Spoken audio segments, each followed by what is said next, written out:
নমস্কার। Story officially চ্যানেলে আপনাদের প্রত্যেককে স্বাগত।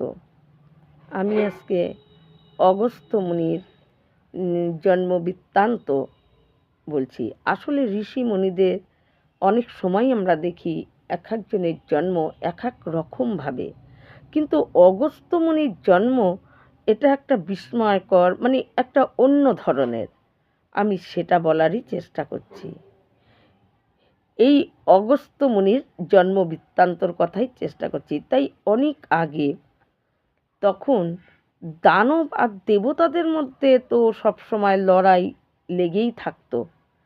কিন্তু এই দানবদের অত্যাচারে যখন ঋষি মুনিরা তারা অতিষ্ঠ হয়ে যায়, তখন ইন্দ্রকে বলে তারা যে দানবদের জন্য তারা কোনো যজ্ঞ, কোনো অনুষ্ঠান, তাদের কোনো ধ্যান, কোনো কিছু তারা করতে পারছে না দানবদের অত্যাচারে। তাই ইন্দ্র রাজা তখন, ইন্দ্র হলো দেবতাদের রাজা। তাই ইন্দ্রকে যখন দমন করতে বলে, ইন্দ্র তো নিজে গিয়ে দমন করতে পারেনি, তিনি ব্যর্থ হয়েছেন, তিনি পারেননি। তিনি এসে কি করে অগ্নিদেব আর বরুণদেবকে বলে যে দানবদেরকে যাও দমন করো। তাই অগ্নিদেব আর বরুণদেব তারা, অগ্নিদেব ছুটে যায় এবং গিয়ে তার আগুনের দানবদের ঘর বাড়ি বাগান গাছপালা সমস্ত কিছু তাদের পুড়িয়ে দেয়।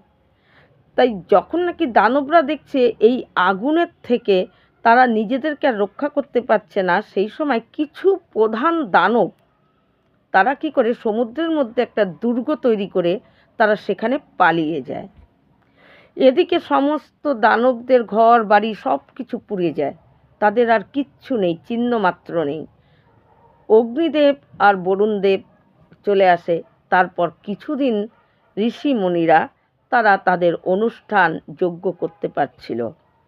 কিন্তু দুর্গের মধ্যে যেই দানবেরা পালিয়ে গিয়েছিল, তারা কি করে, তারা দুর্গে নেই। তারা আস্তে আস্তে ওই কোনো সময় তারা দুর্গের থেকে নিচে নেমে আবার ঋষি মুনিদের উপর অত্যাচার করে এবং দেবতাদের উপর রাগ হয়ে যায়। কারণ দেবতারাই তাদের ঘর বাড়ি সব পুড়িয়ে দিয়েছে, তাই দেবতাদের সঙ্গে লড়তে চলে যায়। এদিকে দেবতারাও অতিষ্ঠ, এদিকে ঋষি মুনিরাও অতিষ্ঠ। তাই ইন্দ্র তখন কি করে, আবার অগ্নিদেব আর বরুণদেবকে বলে যে যাও ওই দুর্গের মধ্যে যে কতগুলো দানব আছে যারা পালিয়ে গিয়েছিল, তাদেরকে এই গোটা সমুদ্রের জল তোমরা শুকিয়ে দাও, শুকিয়ে দিয়ে ওই দানবগুলোকে পুড়িয়ে মারো।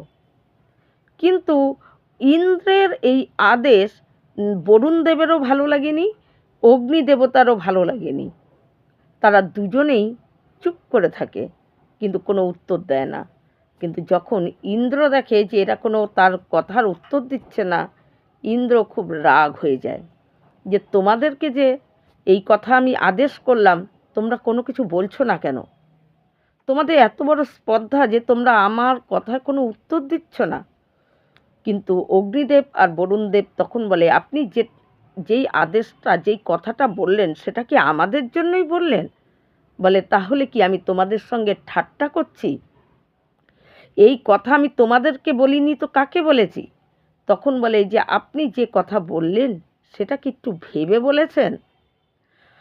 সামান্য কয়েকটা দানবের জন্য আপনি যেই সমুদ্রের কোনো কূল নেই, কোনো কিনারা নেই, সেই সমুদ্রের জলকে শুকিয়ে ফেলবো ওই কয়েকটা দানবের জন্য? আর যা এই সমুদ্রের নিচে যে কত রকম প্রাণী, তারা তো কোনো অন্যায় করেনি, তারা তো কোনো দোষ করেনি। তাই এত এত প্রাণীকে বিনা কারণে মৃত্যু দিয়ে কয়েকজন দানবের জন্য এই কাজ করা সম্ভব না। ইন্দ্র প্রচণ্ড রেগে যায়, কি, আমি রাজা, আর আমার আদেশের উপর তোমাদের এত মন্তব্য, এত কথা? আমি আদেশ করেছি তোমরা পালন করবে। কিন্তু অগ্নিদেব আর বরুণদেব যখন এই ইন্দ্রের এই কথা তাদের একদম ভালো লাগেনি, তখন ইন্দ্র কী করে, প্রচণ্ড রাগ করে বলে যে তোমাদের এতই দয়া, প্রাণীদের প্রতি এতই দয়া, যদি এত দয়াই দেখাতে হয় তাহলে আর এখানে থাকতে হবে না। আমি অভিশাপ দিচ্ছি, যাও তোমরা মর্তে। ঋষি হয়ে মর্তে সবার প্রতি দয়া মায়া এগুলোই দেখাও, এগুলো এখানে দেখানোর জিনিস না। মর্তধামে চলে যাও, ঋষি হয়ে তোমরা থাকো। কিন্তু বরুণদেব অগ্নিদেব তারা মাথা পেতে তার অভিশাপ ধারণ করে নেয় যে ঠিক আছে। তারপরে তারা দুজনেই কিন্তু ইন্দ্র অভিশাপের মধ্যে বলে দেয় যে তোমরা কিন্তু দুটো শরীর পাবে না, পৃথিবীতে একটা শরীরেই তোমাদের দুজনের থাকতে হবে। তারা একই শরীরে ইন্দ্র আর অগ্নি দুজন একসঙ্গেই পৃথিবীতে তারা আসে এবং তখন তাদের নাম হয় মিত্রাবরুণ। এই মিত্রাবরুণ তারা ওই পৃথিবীতে ঋষি হয়ে তারা ঘুরতে থাকে। কিন্তু সেই সময় ভগবান বিষ্ণু তিনি নারায়ণ ঋষি রূপ ধরে তিনি পর্বতের উপরে তপস্যা করছিলেন, কঠোর তপস্যা করছিলেন। এই নারায়ণ ঋষির তপস্যায় ইন্দ্র প্রচণ্ড ভয়ভীত হয়ে যায়, কারণ ইন্দ্র সবসময় তার সিংহাসনের ভয় পায়। ইন্দ্র লড়তে জানে না। ইন্দ্র দানব অসুর যেই আসুক না কেন, ইন্দ্রকে কিন্তু আগে তার স্বর্গরাজ্যের থেকে বের করে দেয়। ইন্দ্র তাদের সঙ্গে কিছু করার ক্ষমতা থাকে না। সঙ্গে সঙ্গে হয় ব্রহ্মা নয় বিষ্ণু নয় মহাদেব তাদের শরণে যায়, নিজেকে রক্ষা করার জন্য তাদের কাছে যায়। এবং ভগবান বিষ্ণু শিব ব্রহ্মা এরাই ইন্দ্রকে রক্ষা করে আসে। কিন্তু কেউ যদি তপস্যা করে ইন্দ্রের তখন সিংহাসনের ভয় হয়ে যায়। এটা আমরা মহাপুরাণগুলোতেও অনেক ক্ষেত্রে অনেক জায়গায় আমরা এটা জানতে পারি। ইন্দ্রের সবসময় তার সিংহাসনের ভয়, তার পদের ভয়, যে আমার পদ যদি অন্য কেউ নিয়ে যায়, আমার থেকে কেউ গুণী কেউ হতে পারবে না। আমার থেকে বেশি গুণী যদি তপস্যা করে কারো গুণ বেড়ে যায় তাহলেই আমার পদ আর আমার থাকবে না, আমার সিংহাসন হারাতে হবে।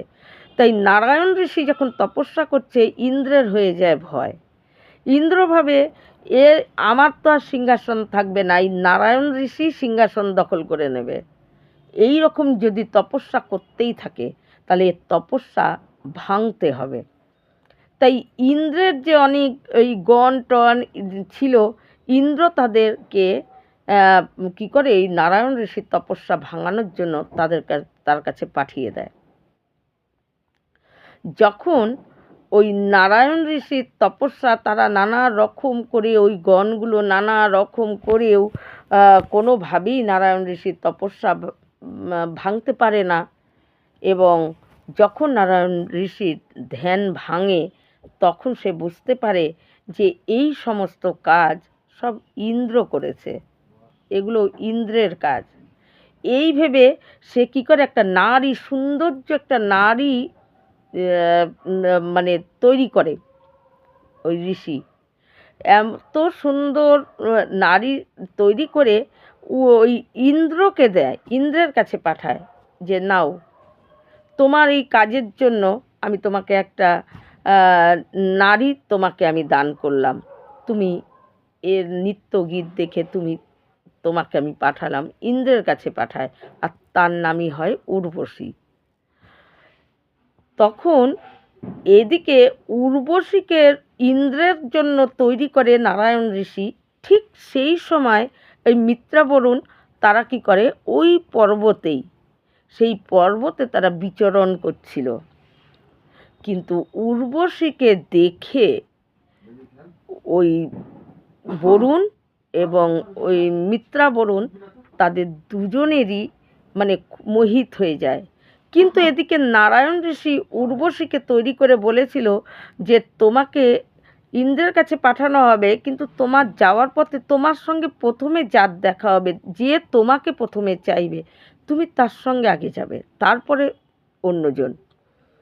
তাই তার কথা মতো ওই যখন মিত্রাবরুণ তারা ওই উর্বশীকে দেখে, উর্বশীকে দেখে তাদের উর্বশীর রূপ সৌন্দর্য দেখে তারা দুজনেই মোহিত হয়ে যায়। একই শরীরে দুজন, কিন্তু দুজনেই মোহিত হয়ে যায়। দুজনে মোহিত হয়ে মিত্রা সে আগে যায়। সে যখন আগে যায় কিন্তু বরুণও তখন যেতে চায়, কিন্তু তখন উর্বশী বলে যে আমাকে যে আগে ডেকেছে আমি তার ডাকেই আগে সাড়া দেব। তাই আমাকে মিত্রা এ আগে আমাকে ডেকেছে, তাই এর সঙ্গে আমি থাকব। তারপর আমি তোমাকে কথা দিচ্ছি আমি তোমার সঙ্গে তোমার সঙ্গেও আমি কিছুটা সময় কাটাবো। তখন ওই বরুণ বলে যে দেখো যাচ্ছ যাও, আমার কথা কিন্তু তুমি ভুলো না। আর উর্বশী বলে, তাকে কথা দেয় যে না না আমি কথা দিয়েছি আমি ভুলবো না। কিন্তু এই উর্বশী যখন বরুণকে তার কথা দেয় এটা মিত্রা সে জানতে পারে, সে তখন খুব রাগ হয়ে যায় এবং উর্বশীকে যেহেতু বরুণকে বলেছে যে ওর যখন উর্বশীর সঙ্গে থাকা শেষ হয়ে গেলে তারপর বরুণের সঙ্গে থাকবে, এই কথা দেওয়ার জন্য ওই মিত্রা কী করে তাকে বিতাড়িত করে দেয়, তাড়িয়ে দেয় যে আমার দরকার নেই। তুমি যেমন ওকে বরুণকে কথা দিয়েছ যে এরপরে ওর কাছে থাকবে, তাহলে আমার আর দরকার নেই বলে ওকে তাড়িয়ে দেয় উর্বশীকে। আর উর্বশীকে তাড়িয়ে দেয়, উর্বশী চলে আসে বরুণের কাছে, কিন্তু মিত্রা শরীরে যে তেজ উঠেছিল সেই তেজ যে তার শরীর থেকে পতিত হয়ে যায় আর সেটা একটা কুঞ্জের মধ্যে পড়ে, মানে একটা কলসি তার মধ্যে পড়ে এবং সেখান থেকেই সেই কুঞ্জর থেকেই একটা যে জল ছিল তার মধ্যে পড়ে আর সেখান থেকে অগস্ত্য মুনির জন্ম হয়। আর এটাই হলো অগস্ত্য মুনির জন্ম বৃত্তান্ত, যে অগস্ত্য মুনির জন্ম হয় এবং তারপর সেই অগস্ত্য মুনি কঠোর তপস্যা করতে বসে।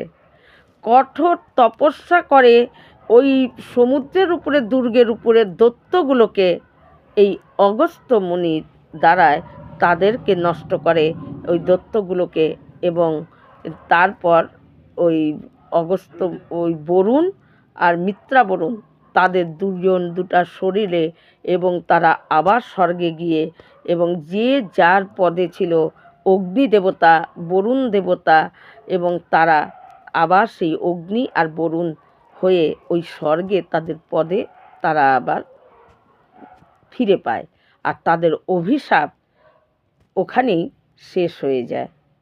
তাই এটাই হলো অগস্ত্য মুনির জন্ম বৃত্তান্ত। অনেক ঋষি মুনিদেরই এই রকম করেই মানে জন্ম হয়েছে, কিন্তু অগস্ত্য মুনির জন্মটা যেন আরও বিচিত্র ধরনের, কারণ অগ্নি দেবতা তারা অভিশাপে পৃথিবীতে এসেছিল। একটা শরীরে দুইজনই, একই শরীরে দুইজন ছিল, কিন্তু ওই উর্বশীর সঙ্গে এ করার জন্য তাদের মানে কে আগে থাকবে এই নিয়েই তারপরেই এই অগস্ত্য মুনির জন্ম হয়। তাই এইভাবে এই ঋষি মুনিরা আমরা অনেক ক্ষেত্রেই দেখি ধর্মগ্রন্থে যে অনেক ঋষি মুনিরা, যেরকম দুর্বাসা মুনি তার জন্ম কাহিনী একটা অন্য রকম ধরনের। তাই এই রকম সমস্ত ঋষি মুনিদের জন্ম বৃত্তান্ত একটা অন্য ধরনের, একটা অবাক করার মতন। এই রকম ভিডিও পাওয়ার জন্য আমার চ্যানেলটিকে সাবস্ক্রাইব করবেন। নমস্কার।